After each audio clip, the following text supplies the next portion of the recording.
Chapitre 13. Si vous n'avez pas d'argent, utilisez l'ADA. Les affaires? Mais c'est très simple, on les fait avec l'argent des autres, dit Alexandre Dumas, fils dans La question d'argent. Oui, en effet, c'est très simple. Utilisez l'ADA, l'argent des autres. On peut devenir ainsi fort riche. C'est ce que firent Benjamin Franklin, William Nickerson, Conrad Hilton, Henry Kaiser et quantité d'autres. D'ailleurs, si vous êtes riche, il y a bien des chances pour que vous ayez fait comme eux. Si vous n'êtes pas encore riche, apprenez à lire entre les lignes. Riche ou pauvre, cherchez toujours ce qui est sous-entendu dans chaque proverbe, axiome ou motif invoqué. Mais avant de décider d'utiliser l'ADA, l'argent des autres, il y a une première condition à remplir. C'est de vous engager à travailler avec une intégrité scrupuleuse. Vous aurez toujours le sens de l'honneur, de la loyauté, de l'honnêteté, et vous appliquerez la règle d'or dans toutes vos transactions commerciales. Celui qui n'est pas parfaitement honnête n'a pas droit au crédit. Le motivateur personnel, utiliser l'ADA, implique obligatoirement que vous rembourserez intégralement la somme prêtée et que sur ce capital vous paierez un intérêt bien calculé. Le crédit et l'utilisation de l'ADA sont une seule et même chose. Quand un pays manque d'un bon système de crédit, la nation tout entière demeure sous-développée. Partout où le système de crédit existe, par exemple aux États-Unis, le bien-être est général et la nation ne cesse de progresser. L'Amérique en offre un frappant exemple.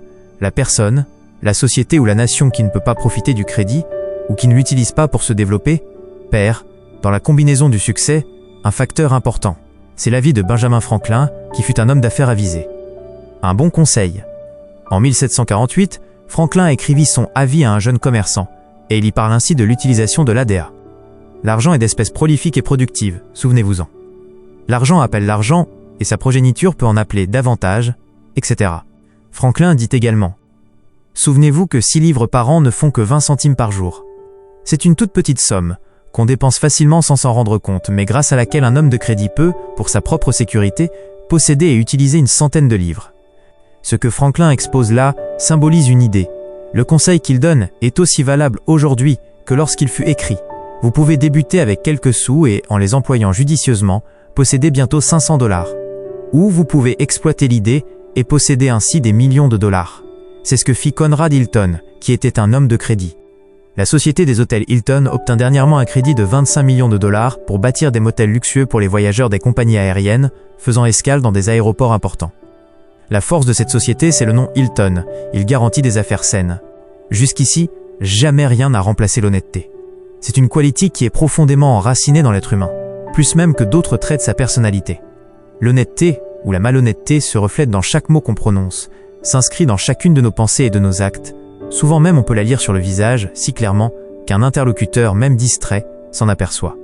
L'homme malhonnête se dénonce par le son de sa voix, l'expression de son visage, la nature et le ton de sa conversation ou le genre de service qu'il rend. Il semblerait à première vue que ce chapitre traita uniquement de l'utilisation de l'argent des autres, mais il ne saurait laisser dans l'ombre les profondes répercussions de celle-ci sur le caractère. L'honnêteté et la réputation, le crédit et le succès en affaires s'interpénètrent. L'homme qui possède la première de ces qualités, l'honnêteté, se verra rapidement attribuer les 3 autres. Fait des placements avec l'ADA. William Nickerson, qui fit un large usage du crédit et dont la réputation était inattaquable, découvrit également que l'argent appelle l'argent et que ce résultat permet d'en drainer plus encore. Il en parle dans son livre, dont le titre est révélateur. Comment, à mes moments perdus, avec 1000 $, je fis 1 million de dollars d'affaires immobilières. Le but de Nickerson est d'expliquer comment, pendant les loisirs et dans le domaine des placements fonciers, faire de l'argent avec l'ADA. Son exposé s'applique presque entièrement aux efforts que vous faites vous-même pour devenir riche en ayant recours à l'ADA pour vos placements. Nickerson dit aussi: montrez-moi un millionnaire, et je vous prouverai presque invariablement qu'il s'agit d'un emprunteur engagé pour de très grosses sommes. À l'appui, il cite les noms de Henry Kaiser, Henry Ford et Walt Disney. Nous allons également vous parler de Charlie Sammons qui, grâce au crédit bancaire, monta en 10 ans une affaire de 4 millions de dollars. Mais avant d'y arriver, nous allons vous parler de ceux qui aident leur prochain en lui prêtant l'argent dont il a besoin. Ensuite, nous vous parlerons de Conrad Hilton, William Nickerson et Charlie Sammons. Votre banquier est votre ami. Prêter de l'argent est la raison d'être des banques. Plus elles prêtent d'argent à d'honnêtes citoyens, plus elles se font elles-mêmes d'argent. Les banques de commerce prêtent surtout dans des buts commerciaux. Elles n'encouragent donc pas les prêts de luxe. Votre banquier est un expert dans sa partie. Et ce qui est très appréciable, il est votre ami. Son aide vous est acquise, puisqu'il souhaite vous voir réussir. Puisque votre banquier connaît son affaire, écoutez ce qu'il a à vous dire.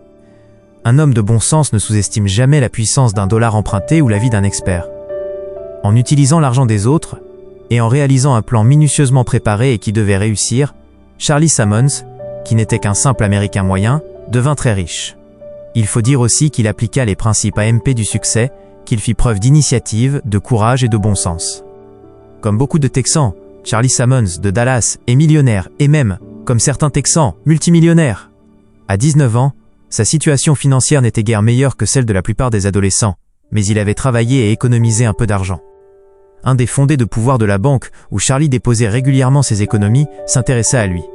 Le banquier pensait, en le voyant si économe, c'est un garçon capable, qui a du caractère et qui connaît la valeur de l'argent. Lorsque Charlie décida de travailler à son compte dans le commerce du coton, ce banquier lui consentit un crédit. Ce fut sa première expérience. Charlie Sammons comprit l'usage qu'on pouvait faire de l'argent des autres. Cette expérience fut suivie de beaucoup d'autres, et, à cette occasion, il comprit que son banquier était son ami. Une année et demie plus tard, Sammons abandonna le commerce du coton pour le commerce des bestiaux, qui lui apprit à bien connaître la nature humaine. La compréhension qu'il acquit des gens, en plus de la connaissance du domaine financier, inspira à Sammons une philosophie personnelle. Il remarqua que les gens qui réussissent, ou vont réussir, portent comme une marque distinctive. Charlie était tout jeune à l'époque, et n'oublia jamais cette leçon de philosophie, qu'il professe encore aujourd'hui. C'est ce qu'on appelle le bon sens. Charlie achetait et vendait chevaux et mules, quand deux hommes vinrent le trouver pour lui demander de se joindre à eux. On disait qu'il réussissait admirablement dans le placement des assurances. Mais il venait d'essuyer une défaite et en avait tiré une leçon. C'est pourquoi il s'adressait à Charlie. Voici ce qui s'était passé. Pendant des années, ces deux démarcheurs n'ayant connu que le succès, il leur parut naturel de s'unir pour créer leur propre compagnie. Tous deux étaient d'excellents vendeurs, mais ils furent moins brillants administrateurs d'une affaire. Pourtant, leur sens de la vente était si développé qu'ils réussirent à vendre leur compagnie. On entend souvent dire aux vendeurs que le succès financier d'une affaire dépend de la vente et de la vente seule. Mais ce point de vue est faux. Une mauvaise administration fait perdre beaucoup d'argent, plus même que n'en gagne une bonne équipe de vendeurs. Ni l'un ni l'autre n'était bon administrateur, et tous leurs ennuis vinrent de là. Mais, pour dure qu'elle fût, ils comprirent la leçon. Ils allèrent trouver Charlie, et l'un des vendeurs lui raconta leur histoire, leur insuccès, et dit « Depuis la liquidation de notre compagnie, nous avons payé nos dettes avec les commissions que nous avons touchées sur les contrats d'assurance. Mais nous devions vivre. Il nous a donc fallu pas mal de temps pour éteindre ces dettes. Nous y sommes arrivés. Nous savons que nous sommes de bons vendeurs. Et l'expérience nous a prouvé qu'il fallait nous cantonner dans notre spécialité, la vente. » Il hésita, regarda le jeune homme dans les yeux et poursuivit.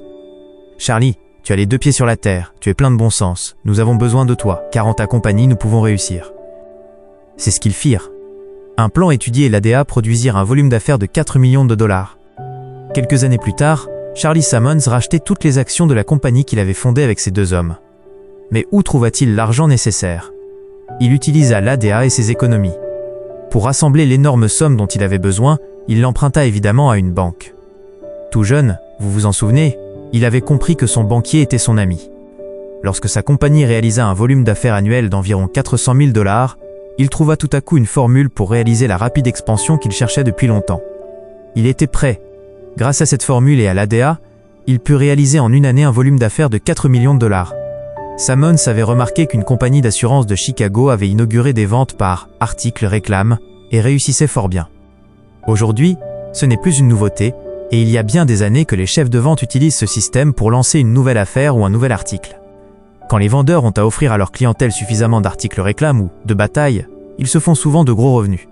Le choix des articles se fait proportionnellement à la demande, et la publicité sert de support à cette promotion des ventes.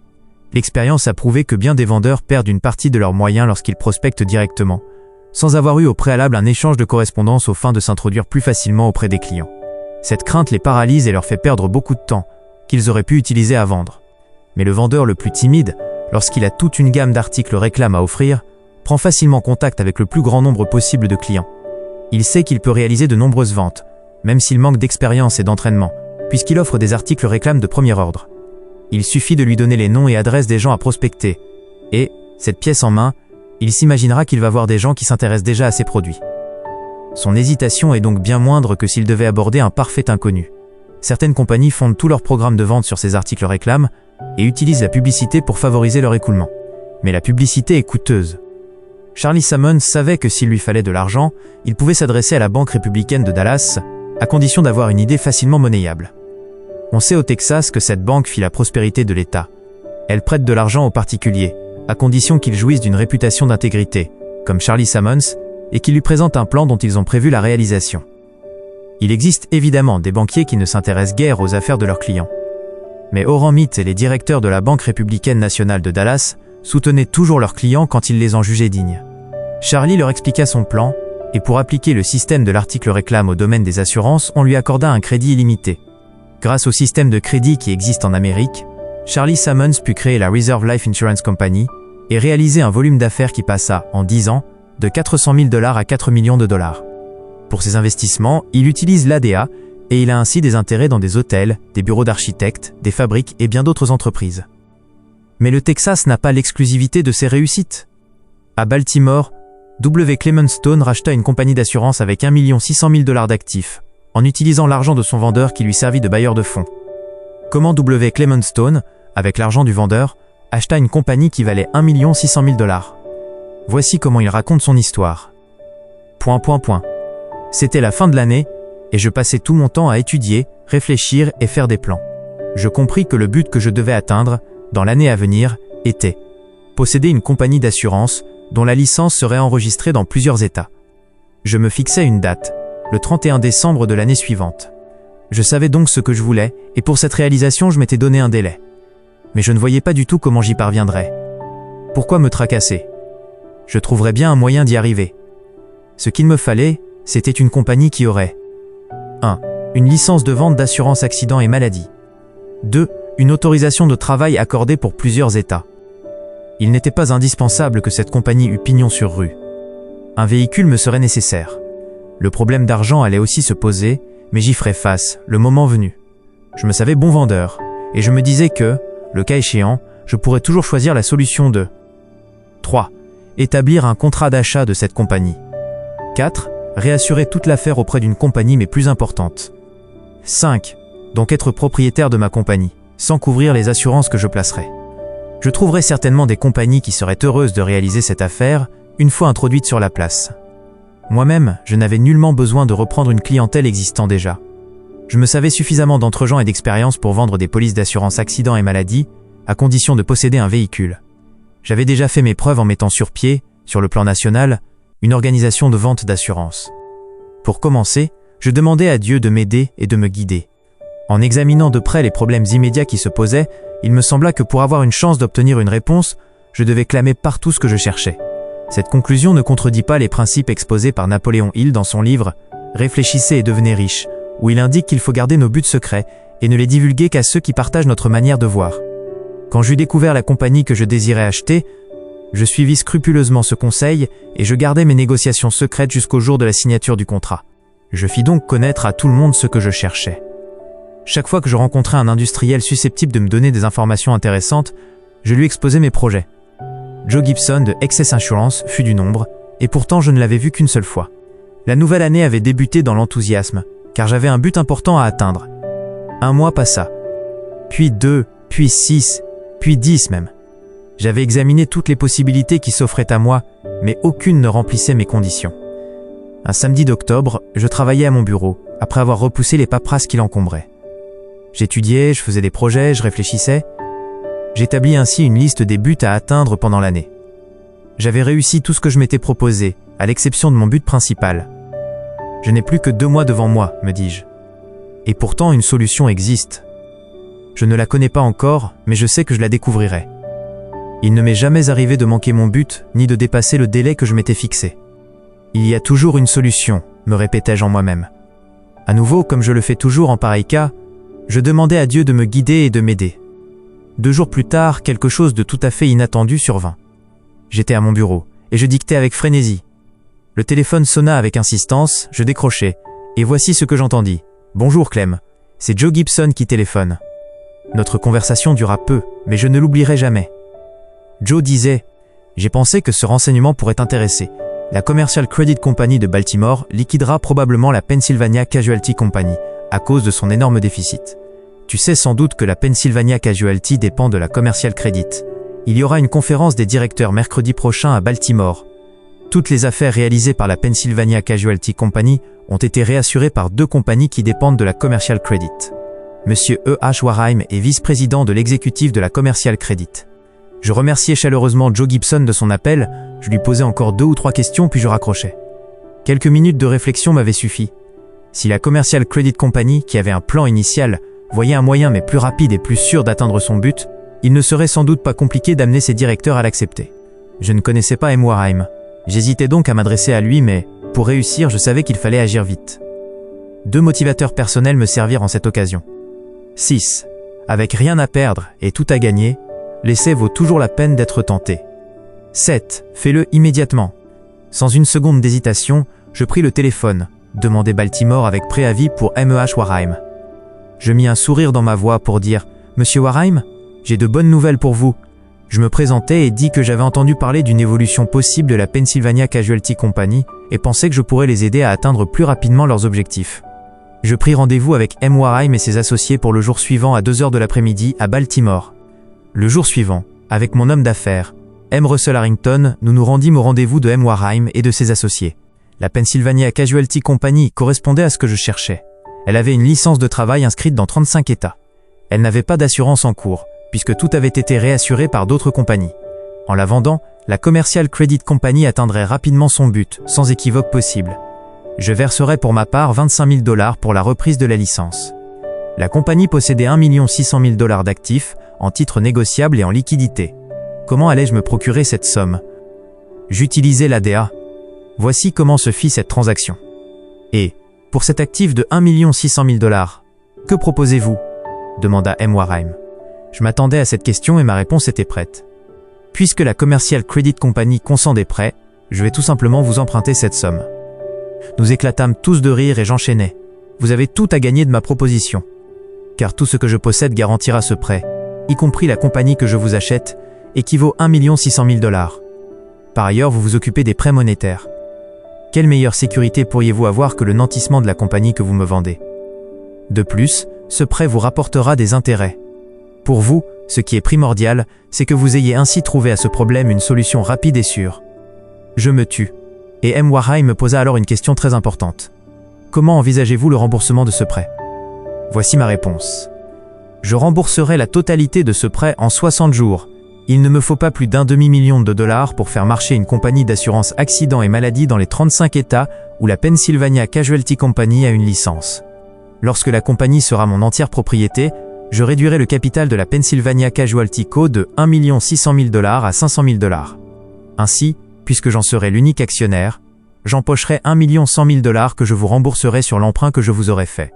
Vous savez comme moi qu'on doit acquitter des taxes sur toute transaction commerciale touchant aux revenus, mais dans ce cas, aucune taxe ne sera perçue, puisque la Pennsylvania Casualty Company n'aura réalisé aucun bénéfice et que l'argent récupéré en réduisant le capital ne produira donc pas de bénéfice. On me posa alors une autre question. Et comment envisagez-vous de rembourser le solde de $1 demi-million de dollars? J'étais prêt à y répondre et dit « Il ne devrait pas y avoir là de difficulté. La Pennsylvania a un actif en liquidité, en bons du gouvernement, en garantie de tout premier ordre. J'emprunterai ce demi-million de dollars aux banques avec lesquelles je travaille en leur offrant, en nantissement, mes parts de la Pennsylvania Casualty Company et comme garantie supplémentaire à cet emprunt, ce que je possède par ailleurs. À 5 heures, M. Harrington et moi quittions les bureaux de la Commercial Credit Company. L'affaire était faite. Cette expérience est relatée ici en détail pour bien montrer comment, pas à pas, on atteint son objectif en utilisant l'ADA. Si vous revenez au chapitre 11, y a-t-il un raccourci vers la richesse? Vous verrez comment les principes qui y sont recommandés ont été appliqués. Cette histoire, qui montre bien comment on peut utiliser l'ADA, sera sans doute utile à nos lecteurs. Pourtant, le crédit peut être parfois un mal. Attention, le crédit peut être un mal. Jusqu'ici, nous n'avons parlé que des bienfaits du crédit. Nous avons vu comment on peut emprunter de l'argent pour se faire de l'argent. C'est ce qu'on appelle le capitalisme qui profite à l'individu. Mais les meilleures choses peuvent nuire à ceux qui envisagent la vie avec une attitude mentale négative. Le crédit ne fait pas exception à cette règle. L'abus du crédit peut rendre malhonnête quelqu'un d'honnête.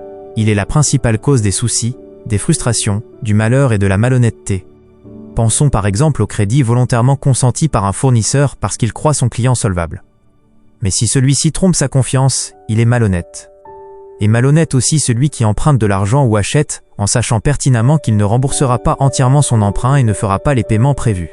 De même, une personne honnête peut-elle devenir malhonnête en négligeant de rembourser les emprunts qu'elle a faits ou de payer les marchandises qu'elle a achetées, même si ce sont les circonstances qui l'empêchent de tenir ses engagements au moment voulu. L'homme qui utilise son talisman du côté positif aura le courage de regarder la vérité en face. Il aura le courage de faire savoir à ses créanciers, aussi vite que possible, que les circonstances vont l'empêcher d'effectuer le paiement prévu. Il proposera un arrangement à son créancier et demandera l'accord de celui-ci. Et, surtout, il acceptera de faire un sacrifice jusqu'à ce que ses obligations financières soient entièrement liquidées. L'homme honnête et de bon sens n'abusera pas des privilèges du crédit.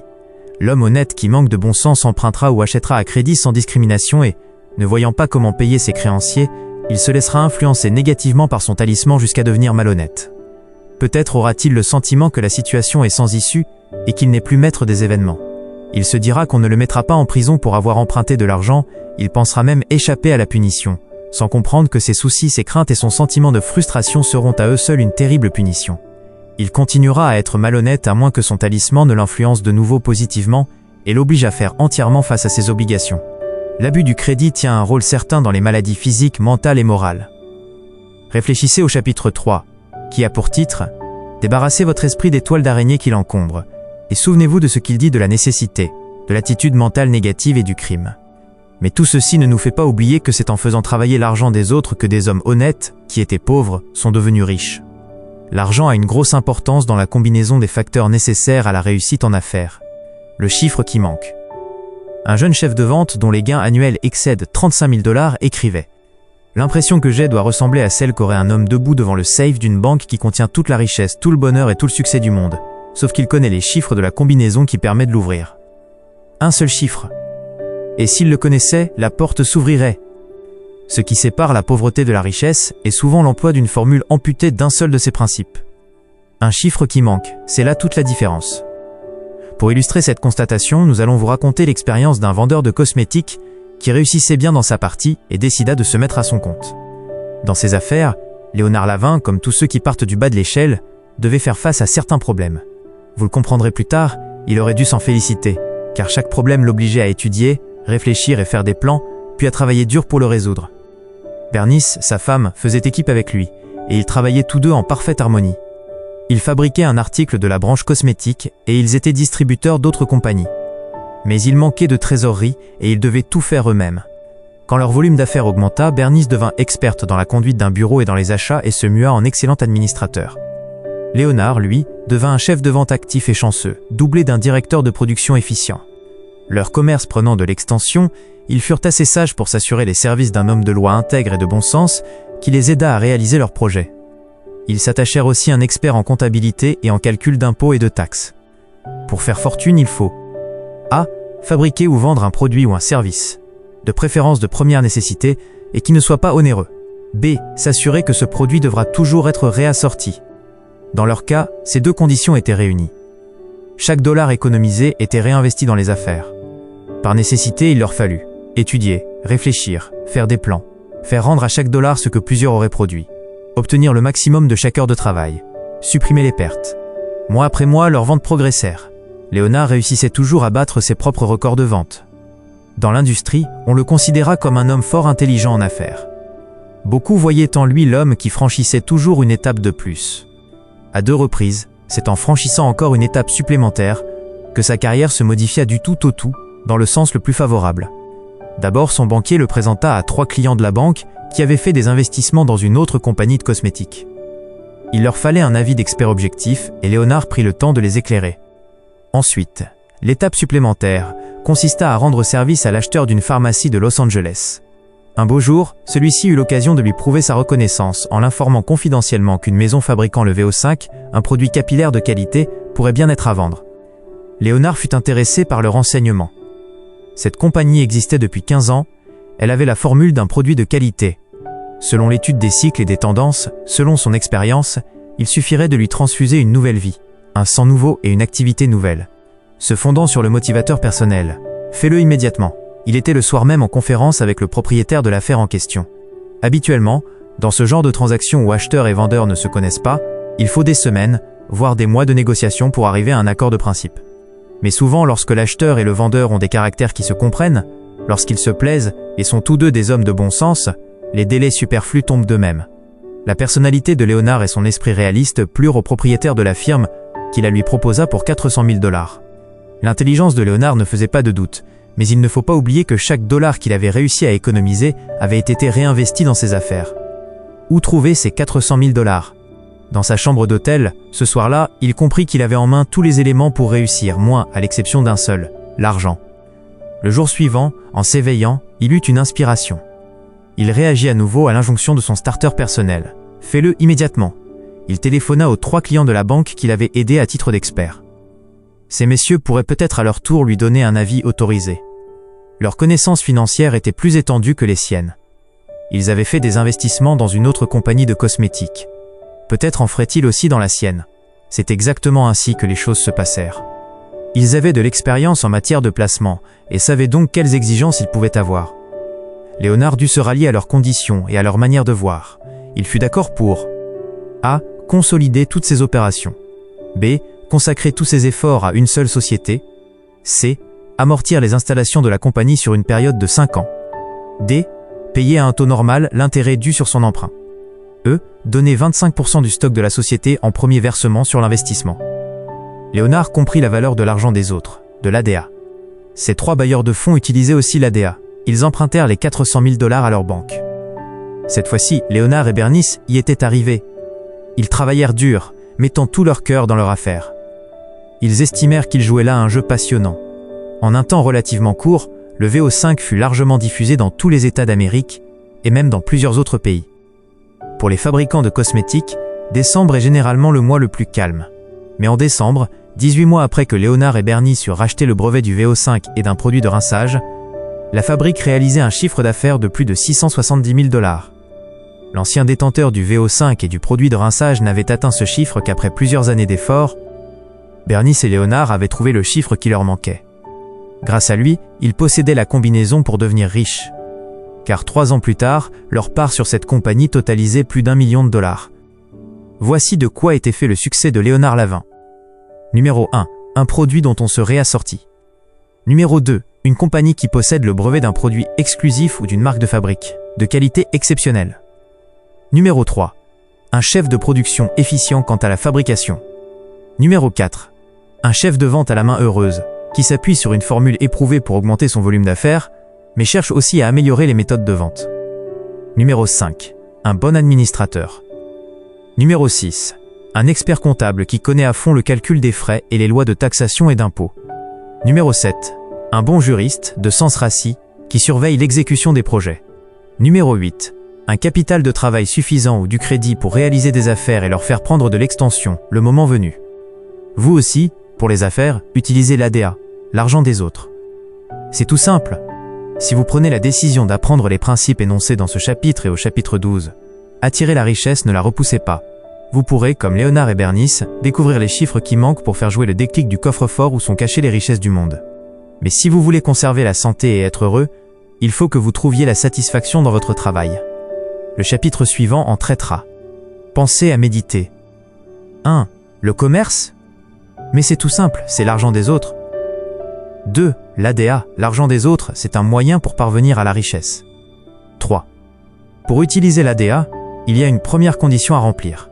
C'est avoir une morale élevée, de l'intégrité, le sens de l'honneur, de l'honnêteté, de la loyauté, et appliquer la règle d'or. 4. L'homme malhonnête n'a pas droit au crédit. 5. Votre banquier est votre ami. 6. Lorsqu'il n'y a rien à perdre à tenter, et tout à gagner en réussissant, il faut toujours tenter.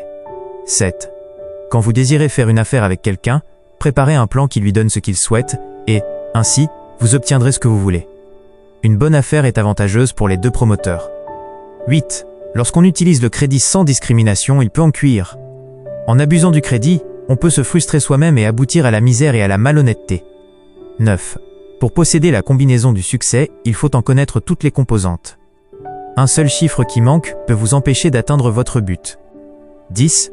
Vous aussi, vous pouvez découvrir le chiffre qui manque et ouvrir la porte à la richesse. Ayez le courage de regarder la vérité en face.